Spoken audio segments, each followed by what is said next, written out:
Le candolisme, qu'est-ce que ce fantasme libertin? Alors le candolisme, c'est le fait d'être cocu, d'aimer être cocu, ou d'aimer faire son mari ou sa femme cocu. Alors il y a premièrement une recherche d'intensité émotionnelle, c'est-à-dire que les deux sont dans ce délire. Souvent le cocu regarde sa femme se faire baiser par un autre. Il y a la jalousie, l'excitation, la transgression. Ça crée vraiment un pic d'adrénaline chez le mec. Il est aussi rassuré de voir que sa femme se fait désirer, qu'elle est toujours bonne. Aussi, il y a des hommes qui ne peuvent plus satisfaire leur femme à cause de leur âge, à cause d'un problème de santé. Donc, candolisme. Il y a une certaine curiosité érotique aussi, de tester les limites du couple, d'explorer en fait cette situation rare. Moi, j'ai couché avec des femmes, hein, leur mec était là, en club libertin, ou même depuis Wild, je suis allé chez eux. Bah voilà, baise ma femme, quoi. Bah ouais, avec plaisir.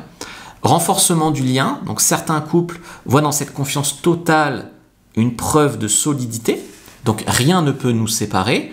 Aussi, il y a des mecs qui disent « je fais un cadeau à ma femme, je lui offre des beaux étalons ». Voilà. Il y a aussi la validation ou le pouvoir, parce que pour certaines personnes, souvent ce sont les hommes, choisissent avec qui elle aura le droit de le faire. Donc c'est eux qui valident ou pas. Tu vois, et ça renforce aussi l'ego de l'homme. Les mecs font la queue pour baiser sa femme et c'est lui qui décide. Tu vois, il y a un contrôle de la jalousie. Donc, tu transformes cette insécurité, finalement, ce sentiment un peu menaçant, en jeu maîtrisé. C'est très très fort. Et comme je te disais, ça peut rendre ta relation complètement invincible. Et puis, il y a une dynamique aussi de voyeurisme et d'exhibitionnisme.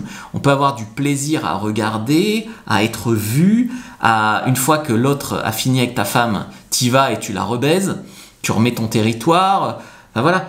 Il y a aussi pour la femme le plaisir d'avoir d'autres mecs, mais aussi de transgresser, de provoquer, de montrer qu'elle plaît. Après, le fantasme, loin avoir quelque chose d'obligatoire. Hein. C'est la psychologie du couple qui en décide, c'est la gestion du risque émotionnel.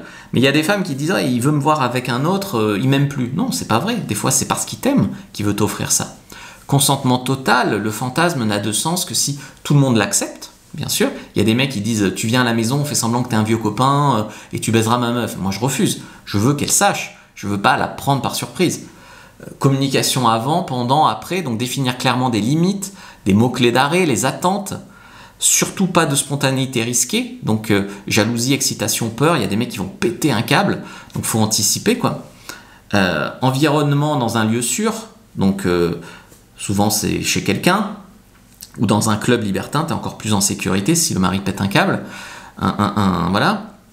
Après, la pratique ne va rien réparer, hein. Elle va amplifier ce qui existe déjà. Un couple qui va bien, il ira bien. Un couple qui a des problèmes, c'est pas le candolisme qui va les résoudre, hein.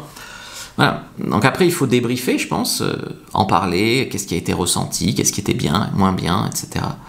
Il y a des sexologues, des coachs qui peuvent vous aider à gérer le candolisme.